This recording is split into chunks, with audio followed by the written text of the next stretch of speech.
माझ्या डोळ्यातलं असं, माझ्या डोळ्यातलं असं कुणी बाळेन पुसताना पुरी हुंडक दाटतोया गोष्ट बापाची सांगताना त्याच्या फाटक्या सदऱ्याला किती ठिकाण जोडलेली उभ्या विशाला त्याला कशी कातर लाविली मला कसस होत या, मला कसस होत या कुणी बाबा म्हणताना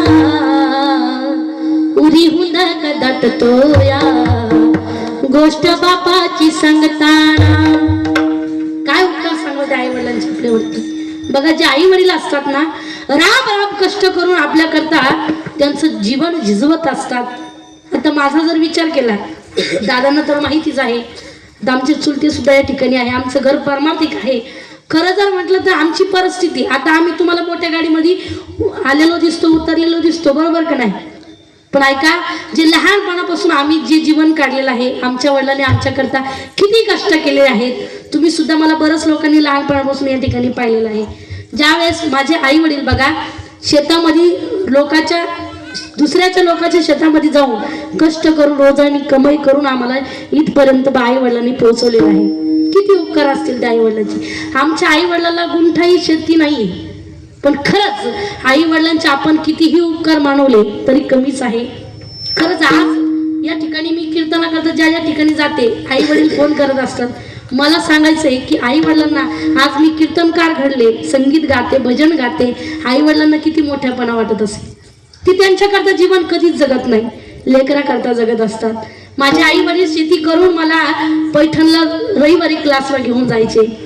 40-50 हजार रुपये भरून मला त्या ठिकाणी दीदीकडे टाकलं होतं शिकण्याकरता, कीर्तन करण्याकरता, अभ्यास करण्याकरता.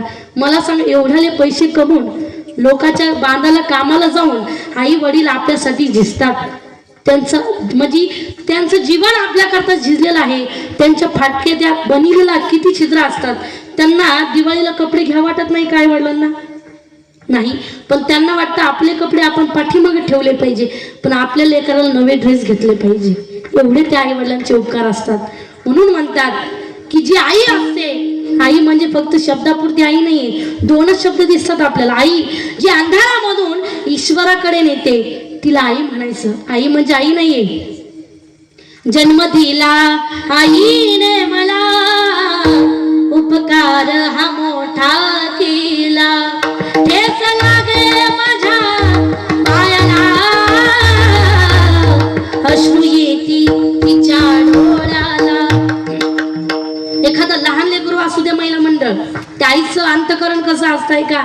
एखादं लहान लेकरू असू द्या, ते लेकरू जर रडायला लागलं ना त्या आईच्या डोळ्याला आपोआप अश्रू येत असतात. तिला आईचं अंतकरण म्हणतात. आई जरी गेली नाही का, डोळे उघडे ठेवून जी प्रेम करते तिला पत्नी म्हणतात. ऐका पुरुष मंडळ, आई पुन्हा मिळणार नाहीये. डोळे उघडे ठेवून जी प्रेम करते ना तिला पत्नी म्हणतात. आणि जी डोळे मिटेपर्यंत मिटल्यावरती सुद्धा प्रेम करते तिला आई म्हणतात. आई म्हणजे आई नाहीये. पण काही लोकांना आईचे उपकार जाणवत नाही. एक छोटा मुलगा होता, शाळेमध्ये जायचा, शाळेमधून घरी आला की आईला बोलत नव्हता का, त्या आईला एक डोळा होता. त्या आईची त्या मुलाला लाज वाटत होती. आई बरोबर जेवत नव्हता, आईला गोड शब्दही बोलत नव्हता. एकदा शाळेमध्ये गॅदरिंग असताना सरांनी सांगितलं, शिक्षकांनी, की प्रत्येकाने आपल्या आई वडिलांना शाळेमध्ये घेऊन यायचं. या मुलाने न कळवता शाळेमध्ये निघून गेला. आईला वाटलं की माझ्या मुलाच्या लक्षामध्ये नसेल सांगायचं की आई तूही माझ्या बरोबर शाळेमध्ये चाल. न विचारता आई त्या ठिकाणी आलेली आहे. मुलाचं लक्ष आईकडे गेलं, त्याच्या खाली आला. मुलगा नको ते बोलू लागला त्या आईला शिव्या देऊ लागला. छोटा आहे मुलगा, पण ऐका, त्या आई वडिलांचे उपकार जाणत नाहीये. आईला शिव्या देऊ लागला. आई तू कशाला आली आमच्या शाळेमध्ये? आता माझी वर्गातली क्लासमधली मुलं सुद्धा मला चिडवणार, काय म्हणणार की तुझ्या आईला एकच डोळा आहे. आईला वाईट वाटलं. आई रडत रडत घरी आली. मुलगाही शाळेतून घरी आला. पण ऐका, त्या आईला वाटलं, आईचं अंतकरण कसं असतं ऐका, आईला वाटलं की आता तरी माझा मुलगा मला नक्की म्हणणार की आई माफ कर गं, मी तुला वाईट बोललो ग. पण ऐका, असं न म्हणता तो मुलगा बाहेर निघून गेला. मुलगा शिकून शिकून मोठा झाला, शहरामध्ये नोकरी लागली, त्याने बॅग भरलेली आहे, उंबरठ्यावरती गेला, पाठीमागे वळून पाहिलं. आईला वाटलं की माझा मुलगा मला नक्की म्हणणार आता की आई तूही माझ्या बरोबर शहरामध्ये चाल. पण ऐका पुरुष मंडळ, असं न म्हणता तो मुलगा म्हणू लागला, आई तुझं तोंड मला कधीच दाखवू नको. का? तुझी मला लाज वाटते. का लाज वाटायची त्या मुलाला? आईला एक डोळा होता. तो मुलगा शहरामध्ये गेलेला आहे, तिकडंच लग्न केलं, आईला कळवलं सुद्धा नाही. आई रोजाने काम करत होती, लोकांच्या शेतामध्ये काम करत होती, राब कष्ट करत होती. आतापर्यंत या लेकराला वाढवलं, पण त्या लेकराला आई वडिलांची किंमत कळली नव्हती, उपकार कळले नव्हते. तिकडंच न कळता लग्न केलेलं आहे. त्या मुलाला 2 लेकरं झाले, मुलं झाले. ते मुलं अंगणामध्ये खेळत होते. आता या आईला वाटलं की माझ्या मुलाचं कसं चालू आहे आपण पाहून आलं पाहिजे. का? लेकुराचे हित वाहे माऊलीचे चित्त. त्या आईला तुम्ही कितीही लाथा मारा, पण ऐका शेवटपर्यंत ती आई आपल्याला फक्त प्रेमच देत असते, दुसरं काहीच नाही. न कळता ती आई शहरामध्ये आली, मुलाच्या अंगणामध्ये येऊन पोहोचली. आईच्या अंगावरती फाटलेली साडी आहे.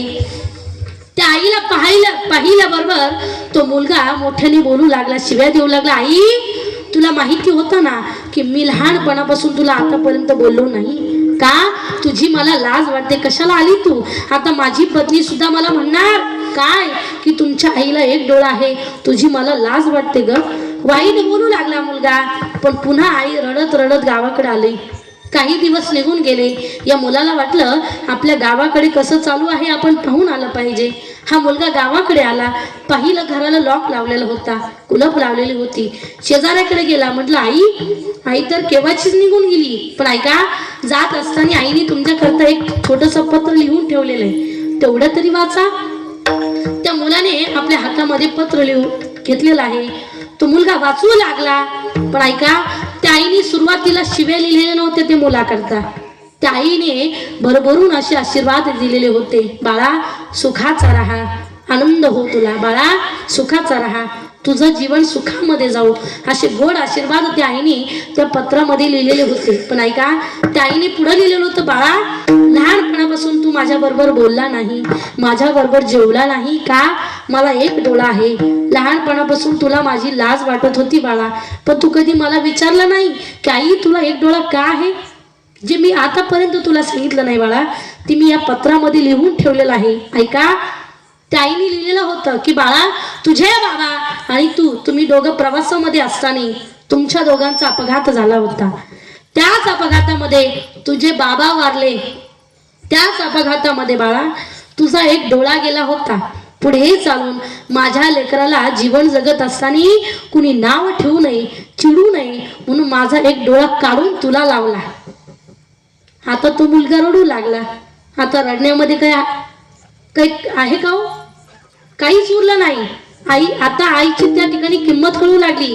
पण ती आई म्हणायची, जिवंतपणी कधी पुसले नाही, आता कशाला म्हणतोस आई, आता कशाला म्हणतोस आई. ताई म्हणू लागली, आणली नाही गदी खाण्या मिठाई, डॉक्टर गोळी नाही कसली दवाई, डॉक्टर गोळी नाही कसली दवाई, मी तुला पाहुनी प्राण सोडिले, रे बाळा तुने नाही पाणी पाजिले. मुलगा रडू लागला. मला सांगा आता आई तर निघून गेलेली आहे, रडण्यामध्ये काही राहिलं का? तोंड जोडून रडू लागला. पण मला सांगायचंय, फूल कभी दोबारा खिलते नहीं. ऐका बर का, फूल कभी दोबारा खिलते नहीं, जन्म कभी दोबारा मिलता नहीं, हजारों गलतियां माफ करने वाले माँ बाप दोबारा मिलते नहीं. तसे आई वडील आपल्याला पुन्हा भेटणार नाही. आपल्या जीवनामध्ये कितीही चुका होऊ द्या, पण चुका आपल्या पोटामध्ये घेण्याकरती फक्त आई वडील असतात. म्हणून आई वडिलांना जपा, आईची सेवा करा. म्हणून जिवंत आहे तोपर्यंतच आई वडिलांना सांभाळा, सेवा करा. पण ऐका ज्या आई वडील आता वैकुंठाला गेलेले आहेत त्यांच्याकरता सुद्धा या ठिकाणी पुण्यस्मरण या मुलांनी ठेवलेलं आहे. म्हणून त्यांच्याकरता पुन्हा एकदा टाळ्या झाल्या पाहिजे.